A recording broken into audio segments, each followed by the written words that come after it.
Hello and welcome to the New York Legal Assistance Group's Know Your Rights presentation on how to protect yourself in encounters with ICE. The information provided in this presentation is subject to change at any time in the future, depending on changes announced by the Trump administration.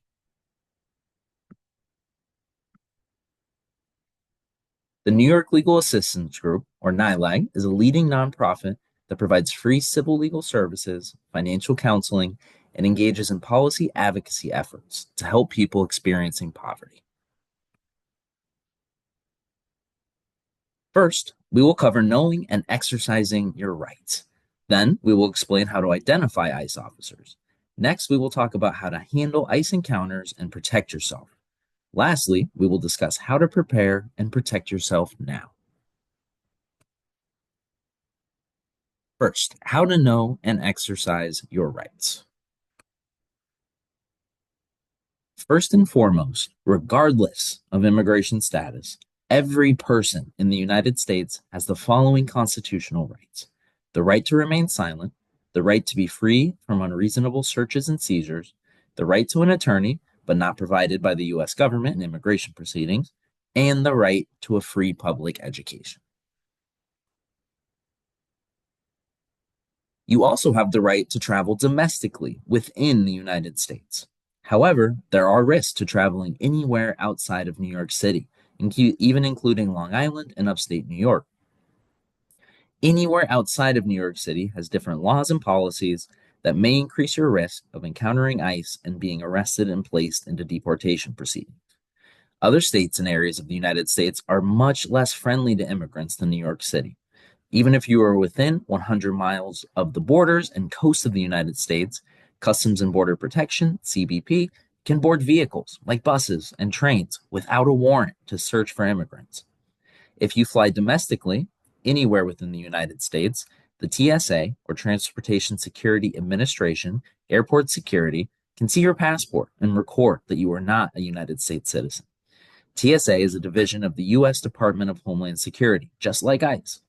Also remember that New York borders Canada, another country, and crossing that border means you are leaving the United States. It is also important to remember that everyone has the right to call the police for help. The NYPD should not ask about your immigration status when you call them for help. Victims of certain crimes, such as domestic violence, labor and sex trafficking, hate crimes, violent assault, among others, can qualify for a visa or a green card if they report a crime and cooperate with the police. Who can be detained by ICE? Anyone who is not a United States citizen can be detained by ICE. Undocumented immigrants are especially at risk. Even people with immigration status, such as lawful permanent residents, refugees, and visa holders, can be at risk if they have been convicted of certain crimes. If you have any arrests or convictions, be careful and consult with an immigration lawyer. You may be a target even if you were never convicted of a crime. You were convicted many years ago. You committed a crime outside the United States and didn't serve any time in jail. Your case was minor or a misdemeanor. You've been a lawful permanent resident for a long time, or all the other members of your family are United States citizens.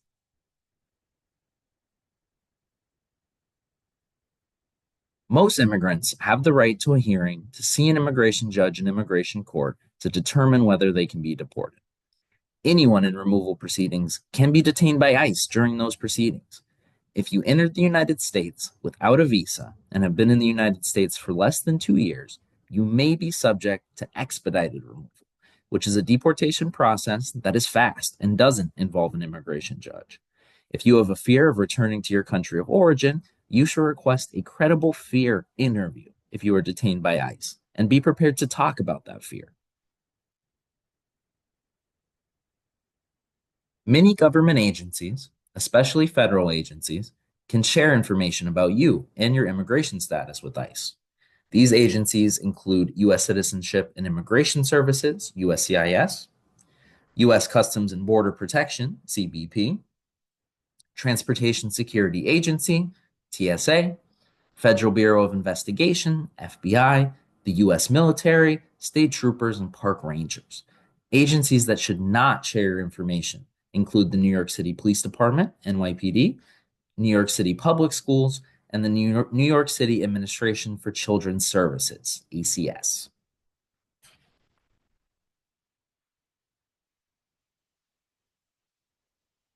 Most immigrants have the right to a hearing to see an immigration judge in court to determine whether they can be deported.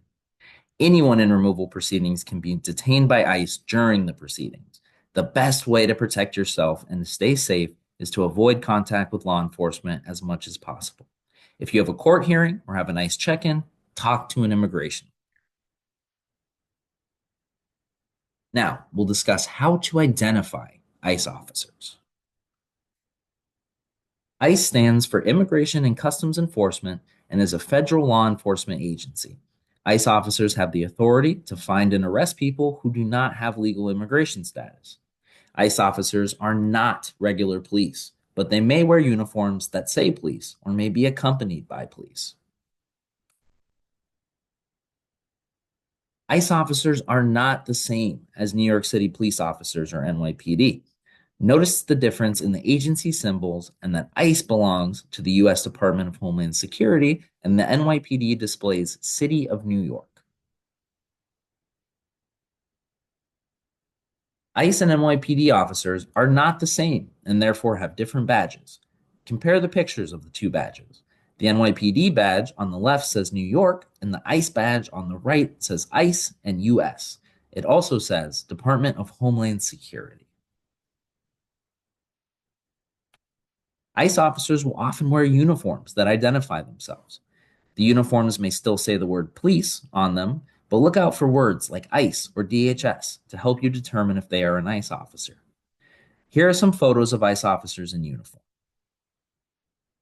However, sometimes ICE officers will wear regular clothes and won't be able to be identified. Even if you ask them if they are from ICE, they do not have to admit it and will often lie and say that they are not. Regardless, you should always ask them if they are ICE to try to get more information. Here are some photos of NYPD officers in uniform. Their uniform should say NYPD on it and should not say DHS or ICE. Now we will discuss how to handle encounters with ICE officers. Remember to make full use of your right to remain silent. Any information or documents that you share with ICE will be used against you as evidence in any deportation hearing to carry out your deportation. There is no benefit to providing any information to ICE, especially because whatever you tell or show ICE may be the only information they have about you to prove that you are a foreign national. Generally, there are 3 levels of interaction that an ICE officer could have with you. The first level is that the officer talks to you or questions you. The second level is that the officer detains you, which means that the officer isn't arresting you, but is not letting you go for the time being. The third level is an arrest, in which the officer will put handcuffs on you and take you into their custody. If you have a rights card, you should show it to an ICE officer at the beginning of any encounter with them. This card will help you communicate to the officer and assert your rights to remain silent, refuse to answer questions or sign any documents, and refuse to give permission to search your belongings or enter your home without a warrant. Let's talk about the first level of ICE interaction. If an ICE officer talks to you, do not give your name or information right away. Instead, ask if the officer is from ICE or is a police officer and ask, "Am I free to go?" If the officer says yes, you can say, "I don't want to answer any questions," and walk away. If the officer says no, you are being detained and may be arrested. You can say, "I don't want to answer any questions. I want to talk to a lawyer," then stop talking. If the officer asks you more questions, just keep repeating the same sentence. Next, what if an ICE officer detains you? Anything you say or give to the ICE officer can be used against you in deportation proceedings at immigration. Therefore, do not lie or give the officer any fake documents. Do not sign anything without a lawyer.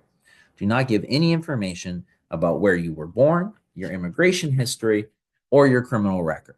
If the ICE officer tries to search your pockets, your bag, or your belongings, you can say, I do not consent to a search. You can refuse to give ICE your name and ID. You can say, I don't want to give you my documents.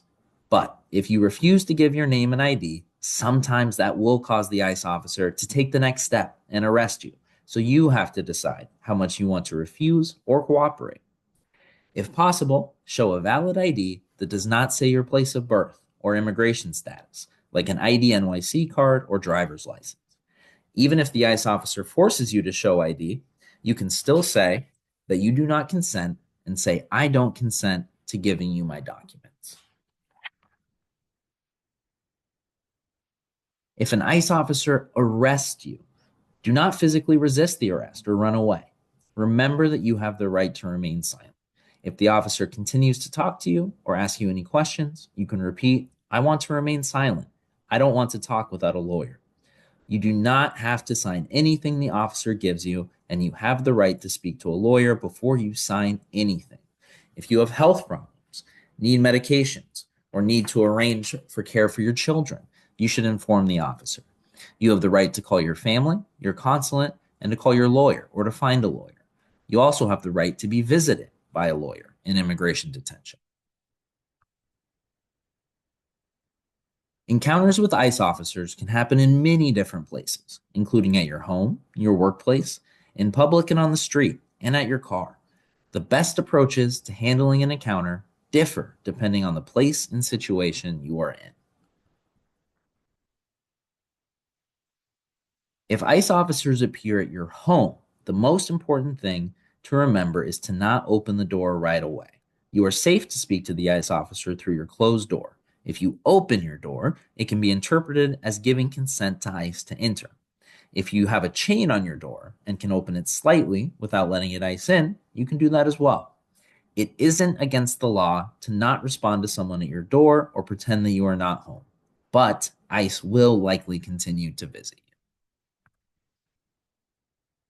ICE officers often pretend to be the regular police and say they want to talk to you about something else, so you should ask if they are an ICE officer. Whether they are an ICE officer or a regular police officer, you do not have to open the door and let the officer into your home unless they have a warrant signed by a judge that allows them to enter. Ask the officer to see their warrant and tell them to slip it under your door, through a mail slot, or through a window for you to look at. Most often, the ICE officer does not even have a warrant and cannot enter your home unless you consent. A valid search warrant should be signed by a judge or a magistrate. It should also state the address to be searched and describe in detail the area to be searched. It can be very long, describing all areas to be searched in detail. If ICE shows you a warrant, you should still examine it to make sure all the information is correct and that it does not pass any expiration date. You have the right to send a photo or a copy to your attorney to look at and determine if it is valid. This is an example of what a search warrant signed by a judge looks like.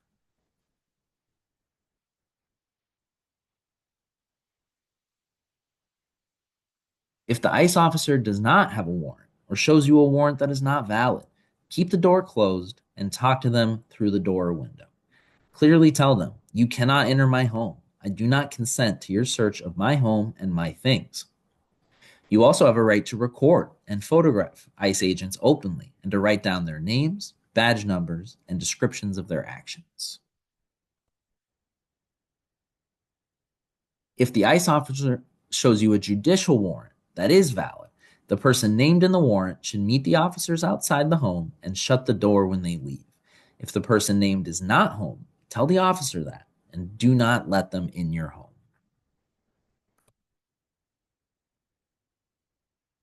There are other documents besides a warrant that an ICE officer may show you. One is an ICE arrest warrant, and here's a sample picture of what it looks like. This document does not allow ICE to enter your home, but it does allow ICE to arrest the person named in the warrant. You should say to the ICE officer, this warrant is not valid. You may not enter. Please leave. It should be signed by the Department of Homeland Security, DHS, or ICE, and name and describe the person to be arrested. Another document that an ICE officer might show you is an order of deportation or removal, and here is a sample picture of what it looks like. This does not allow ICE to enter your home, and you should tell the officer, "This order does not give you the right to enter. Please leave." In order to be valid, it should be signed by an immigration judge. It should state the name of the person being removed, and it should state the statute the person is being deported under. Whether or not you give them permission, if an ICE officer enters your home, do not resist or fight them. If you have any false or fake documents, do not give them to ICE. Do not give ICE any documents from your country of origin. Do not sign any document without first speaking to an immigration lawyer. You can revoke your consent even if ICE enters your home. You should clearly state to the ICE officer, "I do not consent to you entering or searching my home. I want to use my right to remain silent. I don't want to give you any documents or answer any questions. I want to speak with an attorney as soon as possible." Every person in your home should exercise your right to remain silent.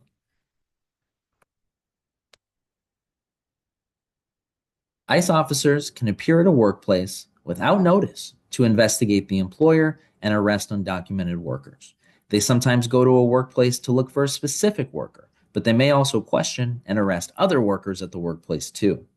ICE officers may carry guns on the raids, and sometimes they are accompanied by regular police officers. If you are at work and ICE officers raid your workplace, the main things to remember are to stay calm and do not panic. Do not try to run away through an exit, or you may draw attention to yourself and cause ICE to chase after you and arrest you. Always remember that you have the right to remain silent.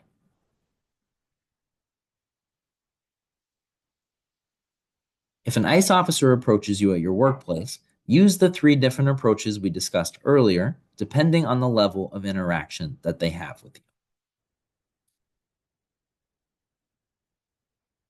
During an ICE raid of your workplace, you can video record or take photos with your phone as long as you don't interfere with the raid and don't do it in secret.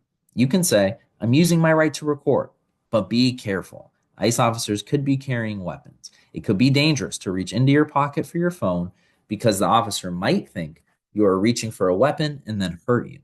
You can also write down notes of what happened. If you want to report an ICE raid that happened within New York City, call the Immigrant Defense Project at 212-725-6422. Reporting a raid can help to protect other immigrants. It is possible to encounter an ICE officer on the street or in public places. Remember the three levels of interaction we discussed earlier. If an ICE officer talks to you or asks you any questions before you say your name or anything else, the first thing you should ask is, "Am I free to go?" If they say yes, you should remain silent and leave.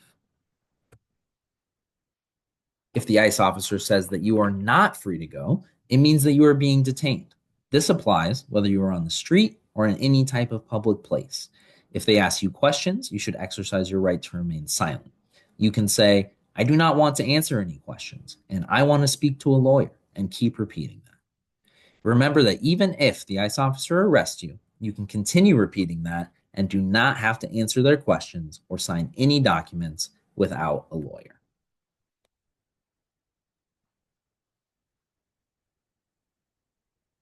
Lastly, it is possible to encounter an ICE officer at your car while you are driving.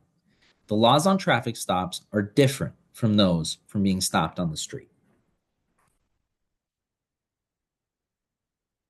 In New York, if you are the driver, you must pull over if stopped by any law enforcement officer, even if you don't think you did anything wrong. Only roll down your window if the officer asks you to, and only roll down your window partially. Before you say anything else, ask the officer to identify themselves as police or ICE. You can also ask why you are being stopped. In New York, the driver must show their driver's license and vehicle registration. If you are the passenger, you do not have to show anything. Do not give the officer any fake documents or any documents from another country. Remember to use your right to remain silent and do not answer any questions about your immigration status or any criminal history. Ask the ICE officer, "Am I free to go?" And if they say yes, you can leave. The ICE officer is not allowed to search you or your car without a judicial warrant or your consent. The ICE officer can only demand you to get out of the car and pat you down on your clothing for their own safety, or if they are going to arrest you.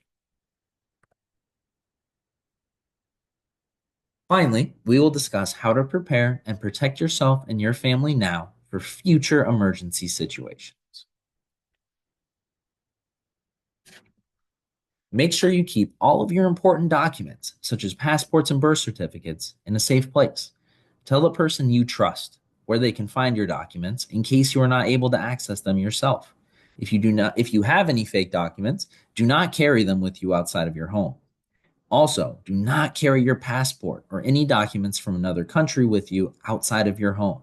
It is safe, however, to carry valid documents issued to you by the US government, such as your green card, work permit, driver's license, or identification card, including an ID NYC card. If you have ever been assigned an A number or alien number, make sure you and your contacts memorize it. You can also prepare and protect yourself now by making an emergency plan with your family and friends for someone to care for your children or loved ones with medical conditions in case you are separated from them. You can consider designating a standby guardian for your children under 18 years old. You should also meet with an immigration lawyer or BIA accredited representative to discuss your situation and get screened for any immigration relief that you may qualify for. If you are undocumented but have been in the United States for more than 2 years, you should gather paper documents that show you have been in the United States for more than 2 years. Examples of these documents are immigration application receipt letters, bills, pay stubs, school records, medical records, receipts, mail, tax records, and bank records. You should use documents that do not include the names of other people who live in your home. You should prepare at least one document per year and carry the papers with you. If ICE detains you, you can show the officer these documents to prove that you are entitled to an immigration hearing. We will end today with a list of some immigration related resources that you can use. You can use the first website link to visit the ICE detainee locator to find the location of a loved one who has been arrested and detained by ICE. You can use the Immigration Court info line to check the status of a person's removal proceedings with their A number. You can also call the Immigrant Defense Project to report ICE raids. You can call the New York State Office for New Americans to anonymously report immigration fraud.